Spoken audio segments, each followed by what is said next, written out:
Langsung saja, yang saya banggakan rekan wartawan tadi disampaikan oleh Pak Kabid Humas bahwa hari ini kembali kami Polda Sumatera Utara menyampaikan rilis terkait dengan pengungkapan beberapa jenis narkoba dan obat berbahaya.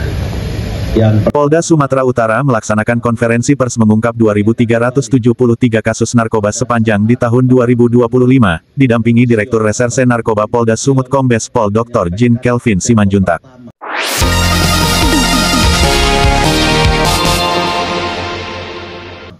Dari Medan, MSTV melaporkan, Selasa tanggal 3 Juni tahun 2025. Polda Sumatera Utara mengungkap kasus, dalam konferensi pers yang digelar Selasa tanggal 3 Juni tahun 2025, Kapolda Sumut Irjen Pol Wisnu Hermawan Februanto SIKMH, menyampaikan bahwa ribuan kasus narkoba berhasil diungkap sejak awal tahun 2025. Polda Sumatera Utara untuk memberantas narkoba. Untuk itu, kami Polda Sumatera Utara dibantu. Hingga Juni ini, tercatat sebanyak 2.373 kasus, dengan 3.051 tersangka telah diamankan. Ini bukti komitmen kami memberantas peredaran narkoba. Sinergi dengan pemerintah daerah, BBPOM, Bea Cukai, Afsek Bandara Kuala Namu dan stakeholder lainnya terus kami tingkatkan, ujar Kapolda.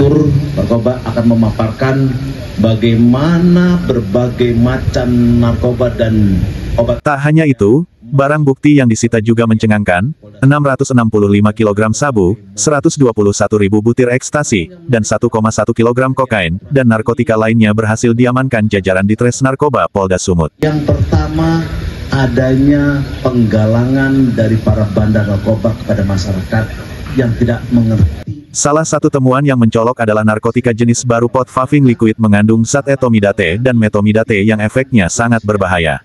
Ada 5.393 potfaving liquid yang kami amankan.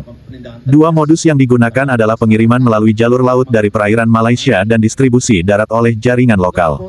Harganya sangat mahal, antara 4,5 juta rupiah, hingga 5,5 nuta per jam juta per unit, ungkap Dires Narkoba Polda Sumut Kombes Pol Dr. Jean Kelvin Simanjuntak SIKMH.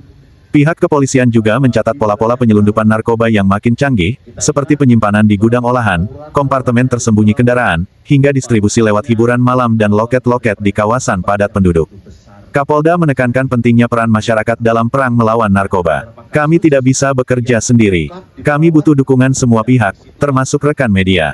Tolong bantu kami wujudkan Sumatera Utara yang bersih dari narkoba, tegasnya.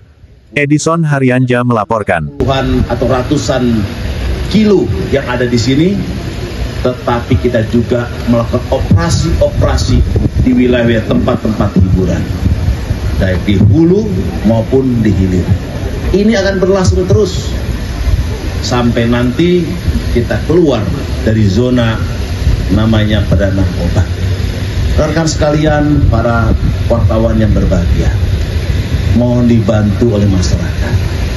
Kita tidak bisa berdiri sendiri. Polri, TNI, dan stakeholder yang ada tidak bisa berdiri sendiri apabila tidak dibantu oleh rekan-rekan wartawan. Tolong dukung kami untuk memberantas narkoba. Beri informasi pada kami, beri dukungan pada kami untuk kita bisa memberantas narkoba. Itu yang perlu didukung oleh teman-teman wartawan pada kami. Kita bisa ungkap ini semua karena bantuan rekan-rekan sekalian. Nanti narkoba ditanam di dalam kuburan warga. Yang ketiga, tadi Bapak Kapolda sudah menyampaikan, tidak ada lagi oknum-oknum masyarakat yang tidak bertanggung jawab, berani menghalang-halangi petugas, berani melawan petugas, bahkan menyekap petugas, membakar fasilitas umum, fasilitas negara, bahkan memaksa lepas pelaku narkoba yang telah ditangkap, bahkan berani merampas barang bukti narkoba. Ini tidak boleh terjadi. Fakta itu, kita telah berhasil mengungkap 3 kasus kerjasama dengan Direktorat Kriminal Umum Polda Sumatera Utara, nanti bisa dijelaskan Pak Direktur, terkait dengan 2 tersangka yang menghalang-halangi pada saat pengungkapan kasus di tempat hiburan malam Dredge. Kemudian 1 tersangka di Pematang Siantar yang berhasil diungkap oleh jajaran Siantar, itu yang memprovokasi pada saat penangkapan di Bangsal. Dan 6 tersangka ini yang sangat viral yang terjadi di Polres Pelabuhan Belawan. Mungkin nanti Belawan bisa menjelaskan prosesnya seperti apa.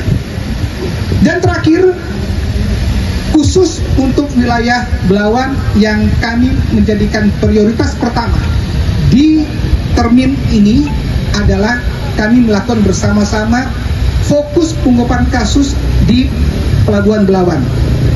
Periode ini kami berhasil bersama dengan Polres Belawan melaksanakan pengungkapan kasus sebanyak 78 kasus hanya dalam tempo 21 hari.